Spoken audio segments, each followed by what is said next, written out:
On vient d'arriver à Kyoto et je pensais voir en fait des arbres un petit peu rouges avec l'automne. Vous voyez, c'est vraiment très joli l'automne au Japon, mais finalement elle commence vraiment à tomber et je pense qu'on va pas pouvoir voir de jolis arbres. Je vous montre ça de suite.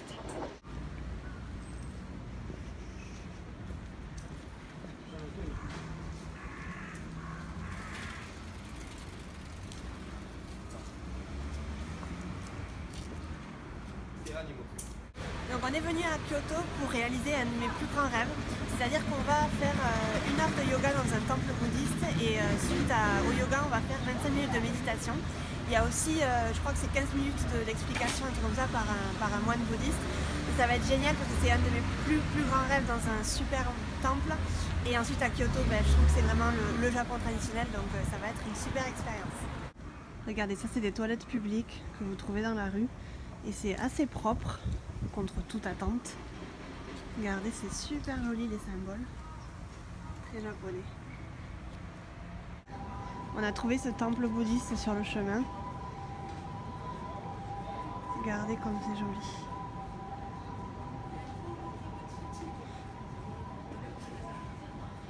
C'est magnifique.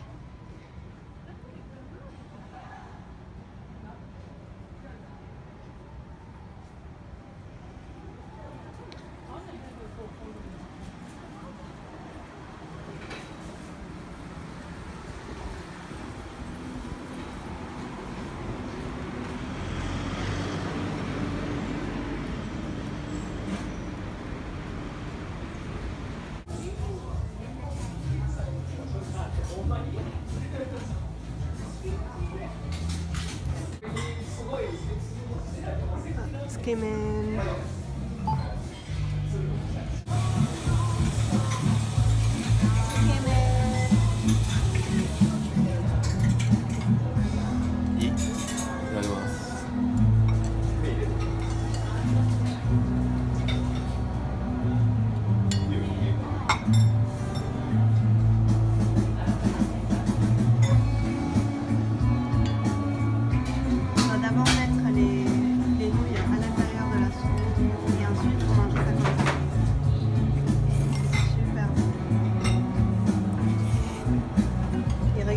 Plus. Trop bien. Trop joli cet endroit.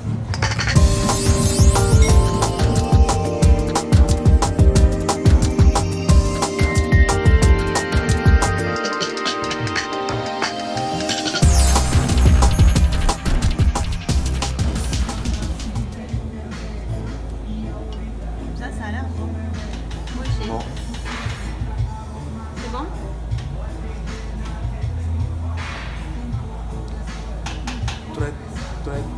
Très mignon. Très mignon, très bon.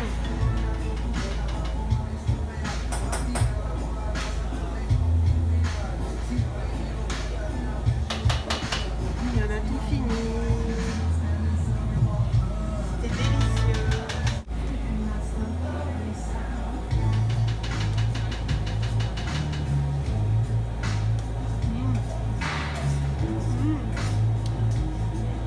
C'est super bon.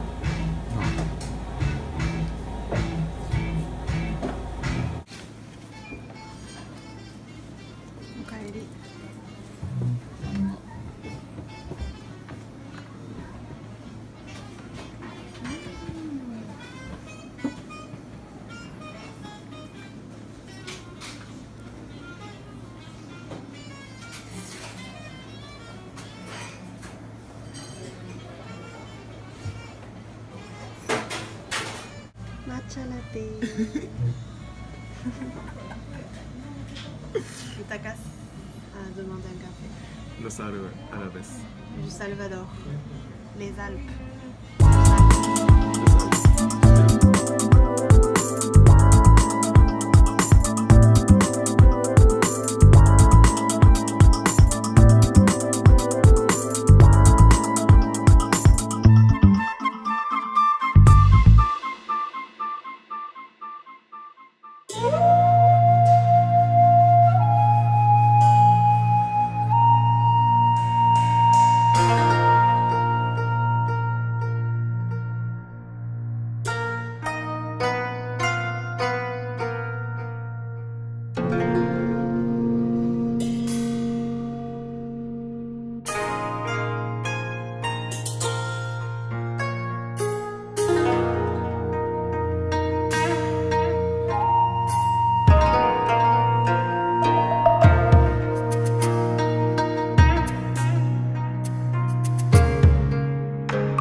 rentrée à la maison il n'y a pas très longtemps et je voulais vous donner mes impressions un petit peu à chaud de cette journée.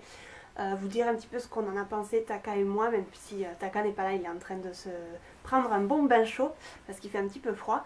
Mais c'est vrai que j'avais vraiment envie de vous filmer cette petite séquence là pour vous dire un petit peu comment ça s'est passé, etc. Donc on a pris ces places là il y a quelques jours en fait parce que je voulais vraiment faire cette expérience là, c'est un de mes plus grands rêves en fait, de pouvoir faire du yoga dans un temple bouddhiste ainsi que du zazen. Donc je vais plus appeler ça méditation parce qu'en fait aujourd'hui j'ai compris la différence entre la méditation et le zazen. Je vais vous expliquer tout ça dans cette vidéo, ou du moins je vais essayer. Donc c'était vraiment génial, on a payé 3000 yens chacun, donc c'est aux alentours de 20 € et quelques pour 70 minutes de yoga et on va dire entre une demi-heure et 35 minutes de zazen avec l'explication et puis la pratique. Donc c'était vraiment génial, on a pu faire le tour du temple, prendre de jolies photos que j'ai postées sur Facebook, donc si vous êtes curieux vous pouvez aller voir ça. En tout cas c'était magnifique, c'était une journée incroyable, on a passé un moment vraiment incroyable quoi. Donc on est arrivé au temple, on a fait le yoga en premier, ça a été 70 minutes. Alors je dois dire que j'ai été un tout petit peu déçue du yoga parce que moi qui pratique presque au quotidien, j'ai quand même, je veux pas dire que j'ai un niveau super élevé, hein, je suis quand même pas, enfin ça fait quelques années que j'en fais mais ça fait pas non plus 10 ans. Ce qui m'a un petit peu déçue, c'était que c'était pas vraiment du yoga, j'ai trouvé ça un peu plus du stretch plutôt que du yoga. Pour ceux qui connaissent le yoga, on a fait 4 salutations au soleil seulement en 70 minutes.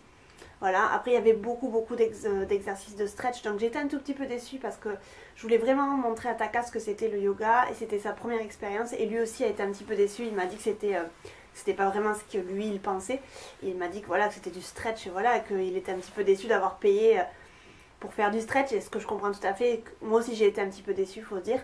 Mais bon, c'était quand même une belle expérience, on était une vingtaine on va dire, c'était sur des jolis tatamis, on avait forcément les tapis de yoga, mais c'était vraiment une expérience très belle, avec, c'était une salle de temple, donc il faisait un tout petit peu froid, il y avait les petits chauffages à gaz, mais c'était vraiment très agréable, même si j'étais un tout petit peu déçue du genre de yoga que c'était. Je pense que vu que c'est du yoga un petit peu général, c'est à la portée de tout le monde, c'est pas vraiment du yoga ciblé on va dire. Moi c'est vrai que certains jours par semaine je fais du yoga ciblé et c'est du yoga un tout petit peu plus dynamique, un tout petit peu plus fort. En tout cas bon, c'était une expérience sympa, partagée avec mon copain, avec les gens autour, c'était très cool. Et ensuite on a fait donc du zazen. Donc le zazen en fait c'est une pratique bouddhiste qui est assez différente de la méditation. Donc en fait le moine nous a expliqué qu'est-ce qu'il nous a expliqué? Ouais, il nous a expliqué pendant 15 minutes en fait qu'est-ce qu'on devait faire quand on faisait de la méditation. Donc il nous a expliqué comment est-ce qu'on devait s'asseoir, les mains, qu'est-ce qu'on devait faire avec les mains, comment est-ce qu'on devait un petit peu, qu'est-ce qu'on devait faire, à quoi on devait penser, etc. Il nous a dit que le zazen c'est pas forcément la pratique de vider notre esprit. Vous savez que la méditation c'est souvent ce qu'on vous dit, il faut vider votre esprit. Il nous a dit qu'il fallait plutôt voir les choses comme les pensées en fait qui passent dans votre tête comme des nuages ou comme les vagues de la mer par exemple. Et c'est pas grave, on les accepte ces pensées là, on les refoule pas forcément. C'est pas des pensées qu'on va trouver négatives, c'est plutôt des pensées qui sont dans notre tête, qui passent parce qu'on est des humains et c'est pas quelque chose qu'on peut contrôler malheureusement. On doit accepter ces pensées là, mais juste ne pas forcément se concentrer sur ces pensées là, juste les laisser passer comme des nuages ou comme des vagues. Il nous a expliqué un petit peu la façon dont on devait respirer, la façon dont on devait se mettre, se tenir. Et il y avait aussi un moment où il avait un grand bâton et on pouvait se faire frapper en fait par le moine. On devait se mettre un petit peu accroupi et Taka l'a fait, moi j'ai pas été aussi courageuse, mais il lui a foutu deux grands coups sur chaque omoplate. J'aurais bien aimé savoir à quoi ça servait, parce que je suis sûre qu'il y a un sens en fait, mais j'ai pas demandé et Taka ne m'a pas expliqué parce que je comprenais pas vraiment tout, c'est vrai. En tout cas le zazen c'est une approche, enfin l'approche du zazen que j'ai vécu aujourd'hui, c'est une approche très sympa, très intéressante pour moi. Et je me suis rendu compte qu'en fait c'est pas vraiment le concept de méditation qu'on a en Occident, qu'on pense qu'il faut absolument vider notre esprit. C'est très compliqué ça, c'est très compliqué. Et le fait qu'on puisse avoir des pensées mais qu'on doit les laisser passer, ça m'a paru un tout petit peu plus accessible. Et il a dit qu'il fallait, si dans la mesure du possible, Ce serait bien de faire du zazen 15 minutes par jour le matin parce que ça a aidé à commencer bien sa journée, et vous savez que la méditation et le zazen ça a énormément d'avantages pour vous. Après si ça vous intéresse faites-le, sinon bah, voilà. Sinon voilà, c'était une expérience géniale. Après voilà, on a pu faire le tour, on a pu prendre de jolies photos, il y avait encore les arbres assez rougeâtres, orangeâtres, un petit peu orangés pardon, de l'automne. C'est avec le Japon en automne, c'est magnifique. Allez voir les photos sur Facebook, c'est vraiment magnifique. On a passé une super journée à Kyoto, puis on a bien mangé en plus. Donc voilà, donc le temple s'appelle Ryosokuin, donc on nous a donné un petit peu ce petit catalogue là. Vous voyez en fait les gens qui méditent, il avait ouvert en fait, même s'il faisait super froid, le moine avait ouvert toutes les portes de la chambre tatami et c'était mais magnifique, vraiment magnifique. Vraiment une image typique japonaise quoi, vous êtes sur votre tatami, vous êtes en tailleur et vous voyez tous les arbres verts, rouges, oranges, c'est magnifique. On se les caillait parce qu'il faisait 8 degrés, mais voilà, à recommencer, sûr et certain. Je veux absolument, je crois que ça se fait ça tous les mois, ils font ça tous les mois, donc je veux vraiment renouveler l'expérience. Je vous montre un petit peu, c'est vraiment un temple très joli. C'est un tout petit temple, c'est pas vraiment le temple qu'il faut voir à Kyoto, je le recommanderais pas forcément pour les gens qui font du tourisme, mais si vous voulez faire un petit peu de méditation et faire du yoga, c'est vraiment un super temple pour pratiquer. Voilà, en tout cas, j'ai passé une super journée, un de mes plus grands rêves s'est réalisé et je suis très contente. Voilà.